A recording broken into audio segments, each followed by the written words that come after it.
और बड़ी जानकारी देते हैं आपको। सोनीपत मेयर चुनाव में बीजेपी को बढ़त मिली है। बीजेपी प्रत्याशी राजीव जैन को 37,763 वोट मिले हैं। बड़ी जीत इसे कह सकते हैं। कांग्रेस प्रत्याशी कमल दीवान को 24,684 वोट मिले हैं।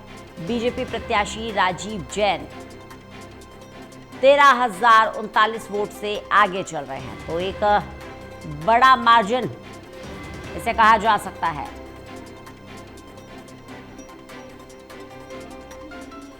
सोनीपत मेयर चुनाव में बीजेपी को बढ़त मिलते हुए ये जो सीट है ये बीजेपी के खाते में जाते हुए नजर आ रहा है। कविता शर्मा हमारे साथ हमारी सहयोगी जुड़ गई हैं ज्यादा जानकारी के साथ। कविता, सोनीपत में मेयर चुनाव जहां कांटे की टक्कर लग रहा जिस तरह से दीपेंद्र हुड्डा प्रचार कर रहे थे, भूपेंद्र हुड्डा प्रचार कर रहे थे, लेकिन ये मामला तो एक तरफा बन गया।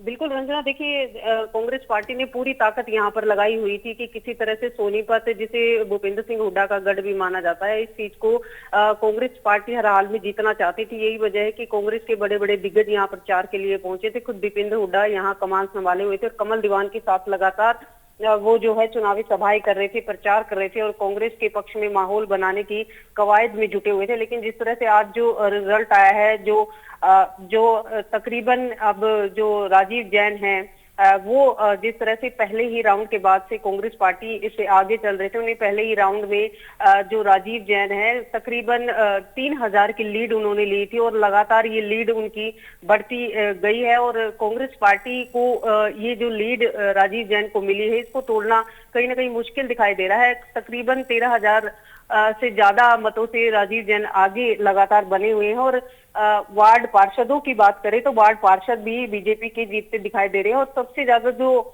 सोनीपत का जो चर्चित वार्ड रहा है, वार्ड नंबर 8, यहाँ से जो बीजेपी के प्रदेश अध्यक्ष हैं मोहन बड़ोली, उनके रिश्तेदार को जो है वो वार्ड का प्रत्याशी बनाया गया था और उनकी भी जीत हो गई है। वार्ड 8 से जो बीजेपी के जो प्रत्याशी हैं कोणाल कौशिक, वो 1527 वोट उन्हें मिले हैं और वो जीत गए हैं।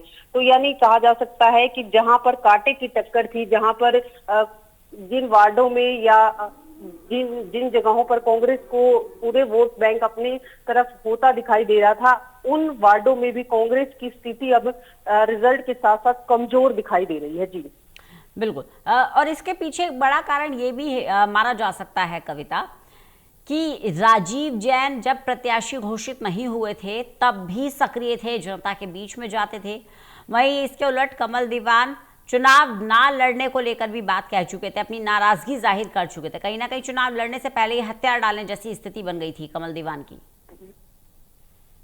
देखिए रंजना, राजीव जैन और जो कांग्रेस के प्रत्याशी हैं वो अलग अलग मुद्दों को लेकर जनता के बीच गए थे। राजीव जैन की जहां तक बात है, वो चुनाव में भी उन्होंने कांग्रेस के प्रत्याशी कमल दीवान को हराया था और उपचुनाव में उन्होंने बड़े मार्जिन से जो है जीत दर्ज की थी। और उसके बाद लगातार उनका 9 महीने का जिस तरह से कार्यकाल रहा, वो लगातार इन 9 महीने जनता के बीच में सक्रिय रहे। और यही अपील इस बार उन्होंने अपनी चुनावी प्रचार में भी की कि वो पिछले तकरीबन 40 वर्षों से सोनीपत की सेवा कर रही हैं और उपचुनाव में जब वो मेयर बने थे तो लगातार सोनीपत के जो काम है उन्होंने किए हैं। लेकिन जो उपचुनाव में जो समय था वो उन्हें कम मिला था और वो लोगों के सामने ये भरोसा दे रहे थे कि इस बार भी अगर सोनीपत की जनता ट्रिपल इंजन की सरकार बनाएगी तो 9 महीने के दौरान जो पेंडिंग पड़े कार्य हैं उनको पूरा कराएंगे। सोनीपत के विकास में जो है सरकार की अहम भूमिका होती है। ऐसे में अगर यहाँ से बीजेपी को सोनीपत की जनता बनाती है तो पेंडिंग पड़े कामों को न केवल अमली जामा पहनाया जाएगा, बल्कि जो नए प्रोजेक्ट हैं जो सोनीपत को स्मार्ट सिटी बनाने में अहम भूमिका निभाने वाले हैं, उनको भी वो 5 साल के कार्यकाल के दौरान पूरा कराएंगे। यही बात शायद जनता के दिमाग में बैठी और सरकार के साथ जाने का सोनीपत के लोगों ने फैसला लिया और यही वजह है कि राजीव जैन अब लगातार लीड लेते दिखाई दे रहे हैं। जी चलिए बने रहिएगा कविता, लगातार आपसे चर्चा करते रहेंगे। वीरेंद्र सोनी साहब हमारे साथ वरिष्ठ पत्रकार भी जुड़े हुए हैं। वीरेंद्र सोनी साहब, तीनों के तीनों मेयर के पास बीजेपी के खाते में जाते हुए दिखाई दे रहे हैं और बड़ी लीड लेते हुए सोनीपत में राजीव जैन नजर आ रहे हैं। देखिए, तीनों नगर निगमों में भारतीय जनता पार्टी शुरू से ही सुख स्थिति में थी और उम्मीदवारों के चयन में भी पार्टी ने पूरी अपनी पारदर्शिता के साथ और उन्हीं पुराने योद्धाओं पर भरोसा किया।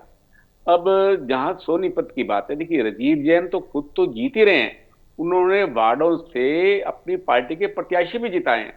सबसे बड़ी प्रतिष्ठा का चुनाव सोनीपत में वार्ड 8 का था, जहां भारतीय जनता पार्टी के प्रत्याशी अरुण कौशिक जो है प्रदेश अध्यक्ष मोहनलाल बडोली के नजदीकी रिश्तेदार हैं, उनको टिकट थी। उनका मुकाबला भारतीय जनता पार्टी के बागी जो है पुनीत राय से था। और हालांकि पुनीत राय भी काफी लोकप्रिय है, उन्होंने कांटे का मुकाबला हुआ है, लेकिन अंततः जीत भारतीय जनता पार्टी की हुई है।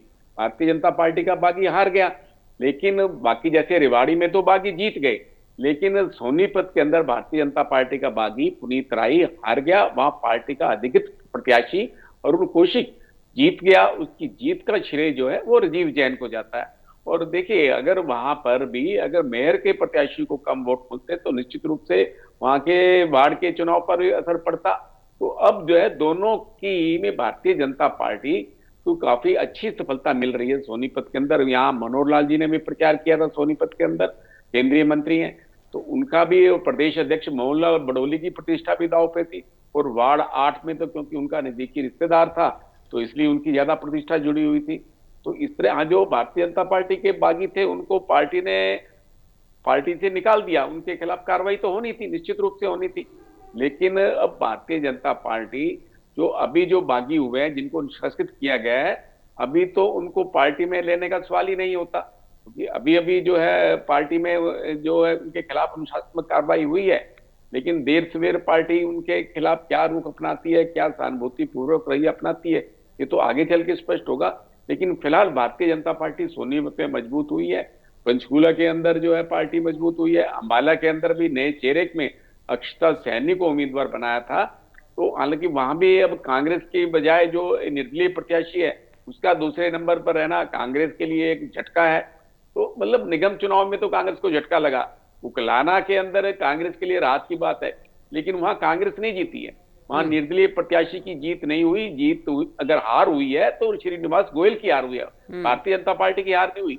निर्दलीय प्रत्याशी का जीतना एक उनकी अपनी छवि पर निर्भर करता है। हालांकि कांग्रेस ने समर्थन दिया, लेकिन भारतीय जनता पार्टी के नेता श्रीनिवास गोयल का व्यापक विरोध था। उस विरोध का जो कारण था वो निर्दलीय प्रत्याशी को मिला। निर्दलीय प्रत्याशी की अपनी लोकप्रियता और भारतीय जनता पार्टी के नेता श्रीनिवास गोयल की वहां पर जो है एक जनता के बीच में जो छवि थी वो अनुकूल नहीं थी, इसका नुकसान उन्हें भुगतना पड़ा है। तो ये जो परिणाम अगर विश्लेषण करेंगे तो भारतीय जनता पार्टी के लिए अपेक्षा के अनुरूप ही है, कोई अंतर नहीं आया। रेवाड़ी के अंदर चिंता का विषय है, लेकिन रेवाड़ी में जो भारतीय जनता पार्टी के बागी जीते, निर्दलीय जहां भी जीते वो देर सवेर जाएंगे तो भारतीय जनता पार्टी में, इसके अलावा कोई विकल्प भी नहीं है। उनको अपने इलाके में विकास कराना है और अपना राजनीतिक भविष्य सुनिश्चित करना है, तो उनको भारतीय जनता पार्टी में जाना ही पड़ेगा। जो जीत जाता है वही सिकंदर होता है, पार्टी उसको भी गले लगा लेगी। जो हार जाएगा पार्टी का बागी, उसके लिए पार्टी के रास्ते तो बंद हैं, पार्टी के दरवाजे बंद ही रहने वाले। बिल्कुल, क्योंकि नगर पालिका चुनाव की अगर सांपला की बात कर ले तो यहाँ पर भी निर्दलीय उम्मीदवार जो हैं वो टक्कर दे रहे थे बीजेपी को। कांग्रेस यहाँ फाइट में नजर नहीं आई, वीरेंद्र सोनी सर। देखिए, सांपला भूपेंद्र सिंह हुड्डा का गढ़ है। भूपेंद्र सिंह हुड्डा नगर निगम चुनाव में तो रुचि लेते रहे, लेकिन नगर पालिका नगर परिषद के चुनाव में वो इसे भाईचारे का चुनाव बताते रहे और इन चुनाव प्रचार से कन्नी काटते रहे। लेकिन निगम चुनाव उन्होंने कहा था कि पार्टी जो है सिंबल पर लड़ेगी, तो निगम चुनाव तो पार्टी सिंबल पर लड़ती है, लेकिन नगर परिषद और नगर पालिका में पार्टी जो है निर्दलीय उम्मीदवार लड़ते हैं, कांग्रेस जो अपने चिन्ह पर नहीं लड़ाती, तो वो वहां के नेताओं की व्यक्तिगत इच्छा पर निर्भर करता है। लेकिन भूपेंद्र सिंह हुड्डा के समर्थक ही जो प्रवीण कोच है वो भारतीय जनता पार्टी में आ गए थे, भारतीय जनता पार्टी ने उनको टिकट दे दिया। लेकिन जहां भारतीय जनता पार्टी खुद में मजबूत नहीं है वहां मजबूत चेहरों को अपने साथ मिला लेती है। जहां पार्टी मजबूत है वहां अपने कैडर पर भरोसा करती है, अपने कार्यकर्ताओं को चुनाव लड़ाती है। जहां भारतीय जनता पार्टी मजबूत नहीं है वहां बाहर से जो उम्मीदवार लाकर जो मजबूत चेहरा होता है उसे टिकट थमा देती है। तो भारतीय जनता पार्टी को ये चुनावी रणनीति का हिस्सा है। बिल्कुल, तो कहीं ना कहीं चुनावी रणनीति का हिस्सा है। और ये जो चुनावी रणनीति है, ये जो स्ट्रैटेजी प्लानर्स हैं, इनसे भी कहीं ना कहीं सीखने की ज़रूरत है, क्योंकि अब जहां भ्रष्टाचार के मुद्दे को लेकर कांग्रेस जनता के बीच में गई, वहीं इस मुद्दे को नकार दिया जनता ने, वीरेंद्र सोनी साहब। बार बार इस चुनाव में भ्रष्टाचार का मुद्दा कांग्रेस उठा रही थी। सुचारू रूप से विकसित किया जाएगा इन क्षेत्रों को, सोनीपत को, अंबाला को, पंचकुला को, और विकास किया जाएगा। नगर निगम सुचारू रूप से नहीं चल रहा, लेकिन इन तमाम दावों पर जो है जनता ने ब्रेक लगा दिया है, इन दावों को स्वीकार नहीं किया है। ये जो कांग्रेस मुद्दे उठा रही थी, वो मुद्दे तो सही थे, लेकिन उन मुद्दों को हल करने के लिए कांग्रेस के पास अधिकार कहां थे, कांग्रेस के पास पावर कहां थी। भाई कांग्रेस बात तो कर रही थी, लेकिन कांग्रेस के पास तो हथियार थे नहीं, कोई उसके लिए माध्यम था नहीं। तो कांग्रेस के जो घोषणा पत्र था उस पर लोगों को विश्वास ही नहीं हुआ। विश्वास ना होने का कारण भी है, उचित है कारण। भाई जब आप सत्ता में ही नहीं हो तो आप कैसे कायाकल्प कर सकते हो, उन घोषणाओं को कैसे पूरा कर सकते हो जो आपके बूते की बात ही नहीं है, जो आपके बस की बात नहीं है। तो जो जिसकी सरकार होती है, अब लोगों ने ट्रिपल इंजन के नारे पर विश्वास किया। लोगों को लग रहा था कि विकास तो भारतीय जनता पार्टी की सरकार के माध्यम से ही हो सकता है, इसके अलावा कोई चारा नहीं है। क्योंकि प्रदेश सरकार भारतीय जनता पार्टी के, जो प्रदेश सरकार चाहेगी, जो विधायक चाहेंगे, काम तो उनके अनुरूप ही होना है। सत्तारूढ़ दल के जो विधायक चाहेंगे, तो सत्तारूढ़ दल की ओर जाना ही लोगों की मजबूरी थी, कोई विकल्प था नहीं।